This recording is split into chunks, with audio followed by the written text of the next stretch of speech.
Hello everyone, welcome to teachers club. Hope that all of you are fine. आज के हमारे इस video में हम कुछ ऐसी बातें करेंगे जो काफी ज्यादा इंटरेस्टिंग है और काफी रोचक होने वाली है आपके लिए। हम बात करेंगे फैशन इंडस्ट्री से रिलेटेड।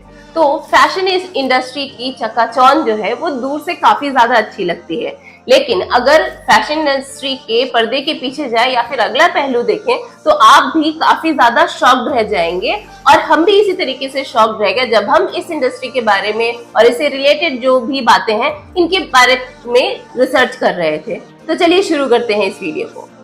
फैशन इंडस्ट्री की अगर हम बात करें तो यूएन की एक रिपोर्ट में ये पता चला है कि दुनिया का जो पोल्यूशन रेट है उसमें ये फैशन इंडस्ट्री एक बहुत बड़ी कंट्रीब्यूटर है। ऐसा कह लें कि एक लीडिंग पोल्यूटर है हमारी pollution level, world pollution level को इंक्रीज करने में।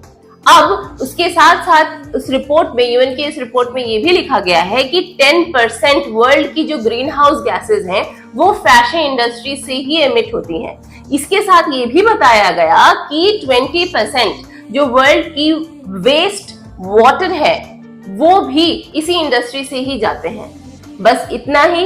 जी नहीं, ये तो सिर्फ कपड़े बनाने की बात हो गई।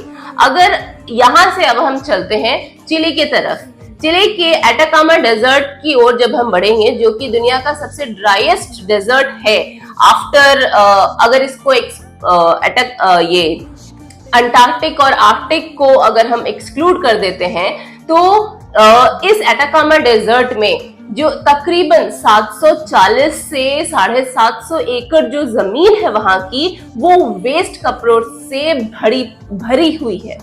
अब ये कपड़े वहां पे क्या कर रहे हैं और ये किस तरह नुकसान पहुंचा रहे हैं? तो ये कपड़े वो कपड़े हैं जिनका प्रोडक्शन मास में होता है, मास प्रोडक्शन किया जाता है। इससे क्या दिक्कत हो गई? तो ये कपड़े ये आम कपड़े नहीं है, बल्कि ये वो सस्ते, घटिया क्वालिटी के, चीप क्वालिटी के, फिल्दी क्वालिटी के वो कपड़े हैं जो कि आज की फास्ट फैशन इंडस्ट्री में बहुत ज्यादा प्रचलित हैं। लोग इन्हें खरीदते हैं और पहनते हैं। तो इसमें क्या दिक्कत है? बिल्कुल दिक्कत है। दिक्कत इसलिए है क्योंकि ये जो कपड़े होते हैं ये पॉलिस्टर से बने होते हैं। पॉलिस्टर जो कि प्लास्टिक का भाई ही है। मतलब ऐसा कह लें कि पॉलिस्टर जो है पेट्रोलियम का एक बाय प्रोडक्ट है, जो कि एक तरह का प्लास्टिक ही होता है जिसे वापस से रिसाइकिल कर पाना इम्पॉसिबल ही है। इसी तरह की इंडस्ट्री को बढ़ावा दे रहे हैं आज की, ऐसा कह ले कि मॉडर्नाइजेशन कह लीजिए या फिर वेस्टर्नाइजेशन कह लीजिए या फिर यूथ कह लीजिए, जिन पे ये जिम्मेदारी है कि आज जिस युग में हम रह रहे हैं वो हमारे लिए रिसोर्सेज अवेलेबल करा रही है। तो हम जब इस दुनिया से जाएं तो उनके लिए भी वो चीजें रिसोर्सेज सस्टेन करके जाएं, पृथ्वी को ऐसा छोड़कर जाएं ताकि वो लोग भी अपने लेवल की डेवलपमेंट रख सके। इसी वजह से जो कॉन्सेप्ट है इकोनॉमिक सस्टेनेबल डेवलपमेंट वो यूज में आया। लेकिन ये जो फास्ट फैशन इंडस्ट्री का ट्रेंड है वो सारी चीजों पे पानी फेरता हुआ नजर आ रहा है। अब इसका सोल्यूशन क्या है? सोल्यूशन पहले खुद पे है। वो कहते हैं ना कि चैरिटी बिगिंस एट होम। आप जब ओबेसिटी से या फिर मोटापा से आप जब निजात पाना चाहते हो, जब आपको वो तकलीफ देने लगता है, तब आप क्या करते हो? आप फास्ट फूड या फिर जंक फूड से बैलेंस डाइट की तरफ या फिर नेचुरल चीजों की तरफ, जो बेसिक हमारे इंग्रेडिएंट्स हैं, बेसिक ग्रेन्स हैं, उनकी तरफ आप दौड़ते हो और उसको फिर अपने कंजम्पशन में लाते हो। उसी तरीके से इसका एक सिंपल सा सॉल्यूशन है कि हमें कॉटन और नेचुरल फाइबर से बने हुए जो कपड़े हैं उनको यूज करना है। 100% कॉटन कपड़े आप यूज करिए जो कि चलते भी हैं, हमें आराम भी देते हैं और हमारे एनवायरनमेंट को नुकसान भी नहीं पहुंचाते हैं।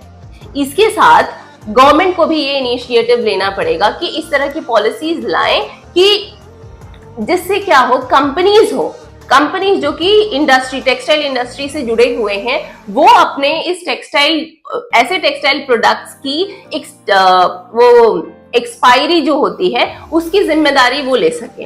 तभी जाकर के ये जो फास्ट फैशन इंडस्ट्री का ट्रेंड है वो थोड़े कंट्रोल में आएगा। इतनी जल्दी तो इसकी रोकथाम होने से नहीं, लेकिन थोड़ा बहुत धीरे धीरे ये कंट्रोल में आएगा, राइट? तो ये फास्ट फूड तो आपने सुना ही होगा, जंक फूड सुना ही होगा। आज हमने जाना फास्ट फैशन इंडस्ट्री के बारे में। अब आप इस इंडस्ट्री के बारे में जानते थे या नहीं, आपको ये सारी चीजें पता थी या नहीं, ये इंफॉर्मेशन आपको आपके लिए नई होते हुए भी काफी हेल्पफुल रही है या नहीं, please do let us know.